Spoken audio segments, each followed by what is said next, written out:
Aloha, everybody, and welcome to part 26 of Sonic Unleashed.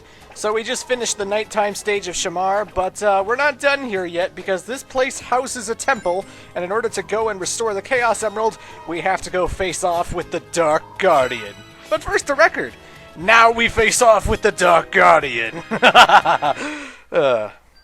Anyway, the Wii version fight is so much simpler than the HD version. In fact, it's kind of a glorified Dark Titan fight, because there's really not much to it. All you really have to do is beat him up. You don't have to throw water bases at him, you don't have to freeze his body with, like, ice tanks or anything.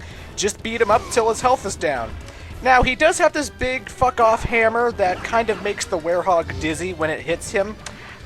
So you do have to block those attacks, and he does have all these different side moves where he tends to put electricity all over the place.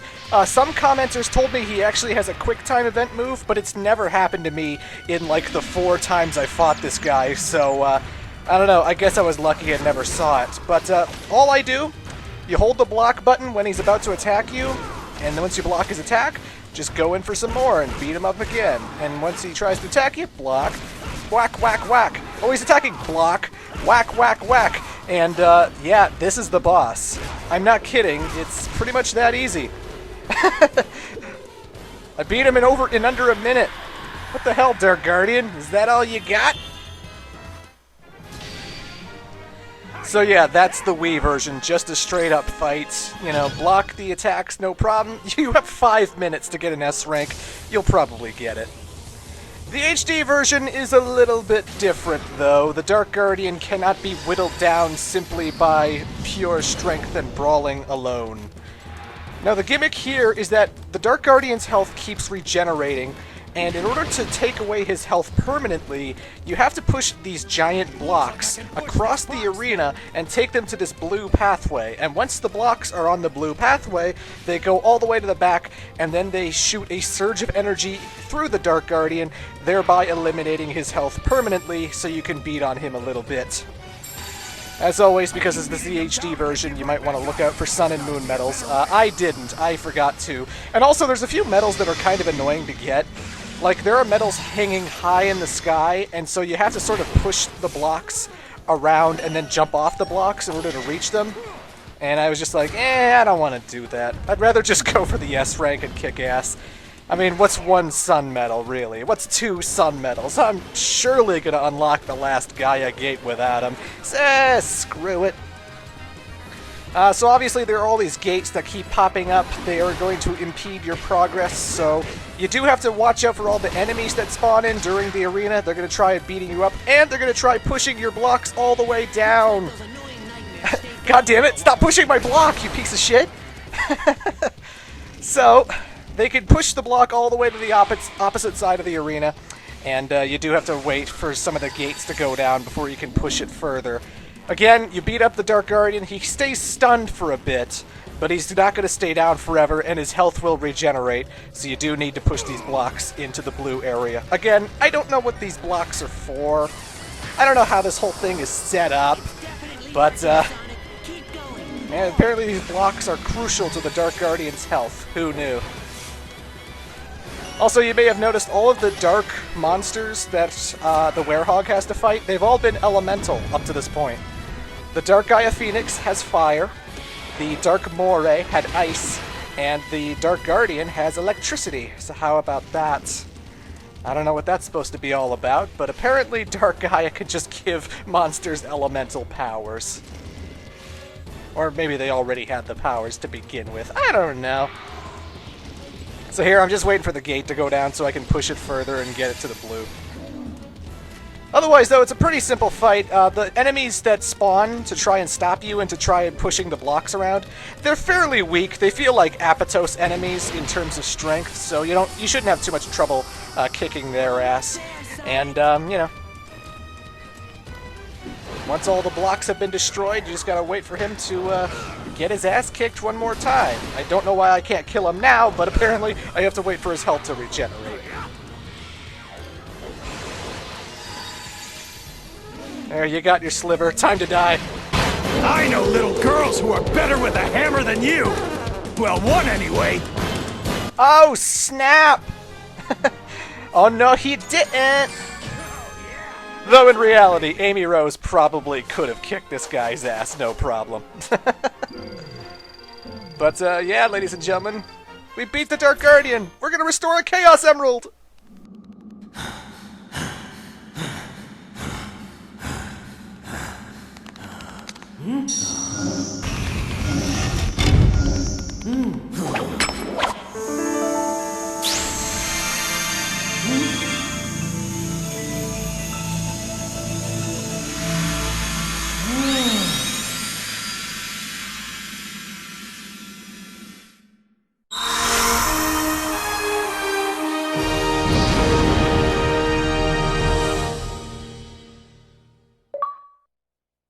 Almost there. Stay on target. Almost there. Stay on target. Sorry, I like Star Wars. We only have 2 more chunks of rock to restore, ladies and gentlemen. 5 of the 7 Chaos Emeralds are back to their rightful colors. Everything's looking pretty hunky-dory, if I do say so myself. So the next level I have to go to is Empire City, because we tackled the nighttime stage of Skyscraper Scamper, but we didn't tackle the daytime stage of Skyscraper Scamper. And, again, this level was not on the Wii version, so this is only the HD level to play. You need to be a level 5 Sun Gaia Gate thingamabobber in order to play this stage, but we don't care, it's all fun. So I'll be honest, when I first played Sonic Unleashed, this was actually one of the levels I didn't like. I thought Empire City really got in the way of my boost-happy, the boost-happy gameplay I had going on. But as time went on and I realized that maybe I shouldn't be boosting every single second of every single move, the level became a lot more enjoyable to me, and as time went on, it became one of my favorite levels. So it took a little bit of getting used to this stage, but it's pretty damn fantastic. Right here, I stopped boosting, and I actually had to move the camera to the right a little bit, because that's kind of an awkward position. The camera doesn't really follow you, and there's no rail to just sort of grind on in order to turn that corner and whatnot. So it's very easy for boost-happy players to boost off the edge and get themselves killed. Or boost through here and get hit by the spikes. There's a lot of areas here where boosting gets you killed, but no, this is a game where you boost to win. As the detractors of this game would tell you, I disagree. To the very left is a whole bunch of medals and stuff on a left pathway that I could have taken, where you're actually running around this giant pipe and whatnot. This level's pretty fantastic, you know? I love all the details, I love all the little background cars and stuff that are just driving all over the place.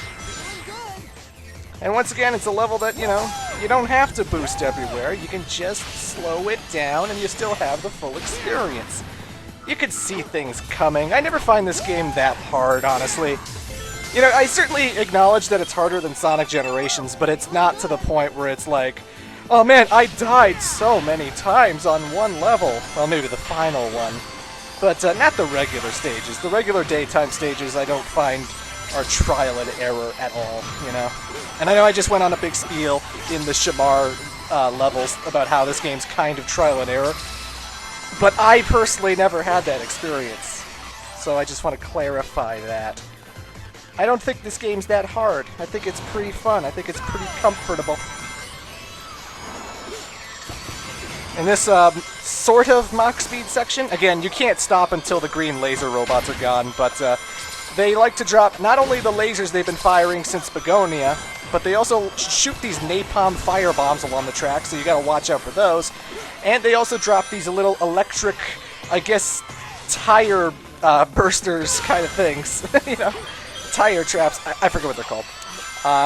Where, you know, there's electricity on the ground, and if you don't jump over it, you're gonna fry yourself and take damage. And oh look, alternate pathway! I could have just kept hitting that row of spinners, but instead I chose to make a detour, so I could go down here, so that I could jump up to this rail, and I'll have you know, I skipped an entire section where you run along the rooftops, or at least run along the sides of buildings. You're never going to see that. And why aren't you going to see it? Because this game has alternate pathways. It's not as linear as people like to say. Those rails go off into a whole bunch of different directions, and if you replay the level, you can find out where those directions go. Sweet. Sweet! I also got a lot of moon medals, even though I don't really need them. I only need 80 to reach the final level, and I got more than enough, so... The pathway I was going on just took me to all the moon medals, you know. And that's it for Empire City. There's no temple in Empire City. Again, it's completely absent in the Wii version, so it's kind of a... But it's kind of a extra area that we don't really need to go to too much. Adabat, however, is an area we need to go to. There is a temple here.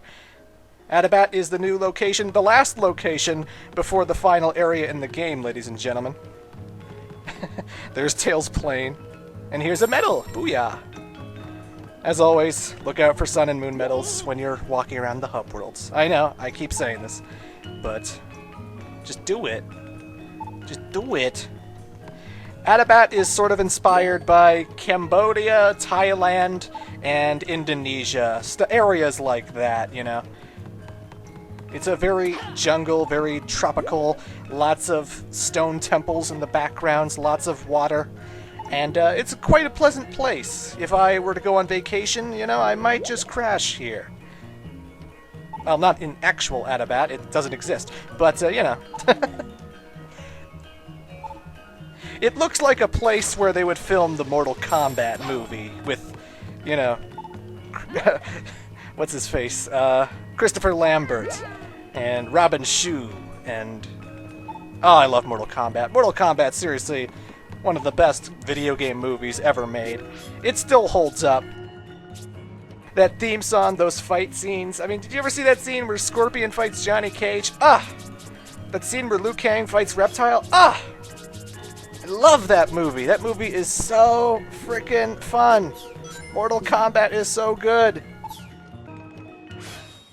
Anyway, I bought a whole bunch of chili dogs. I cut to me after I ate them, so I did eat them. It took a while, but I raised my strength a little, and yeah, I'm not going to be getting the werehog stats too much higher. I think I might level the strength up once, but we're pretty close to the end of the game, ladies and gentlemen. We just have to do Adabat Night, Adabat Day, and then we'll be moving on to the final area in the game. Isn't that crazy? We're getting closer. Also, that guy thinks Sonic is hitting on his daughter.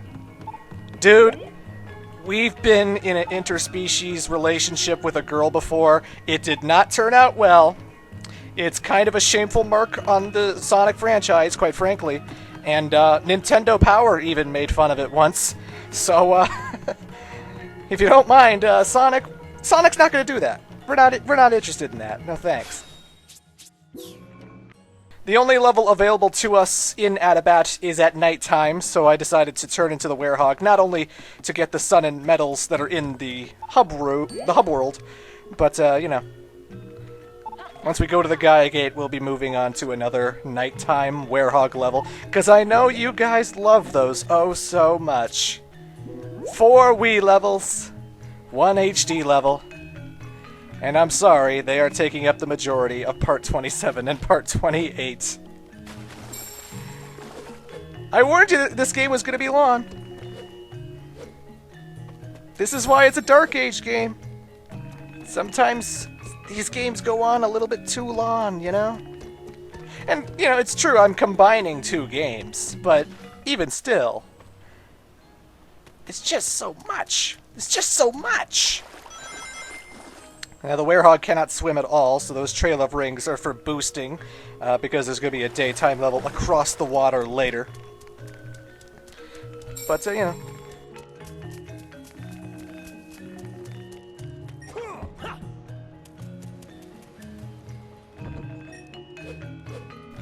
The 4 medals are pretty easy to get, you know. They're pretty much, like 3 of them are pretty much on the way to the nighttime werehog stage anyway. I got one on the beach, there's one at the pole, and when I go up here, there's pretty much one just sitting right on the grass. Oh, that was hard. And there's one to the left of the gate on the stone structure, so how about that? If I can get to it, there you go. I got it. Well, ladies and gentlemen, I hate to do this to you, but in Part 27, Part 28, we're doing more werehog. But hey, you'll enjoy it. I'll have a guest. So until next time, toodles.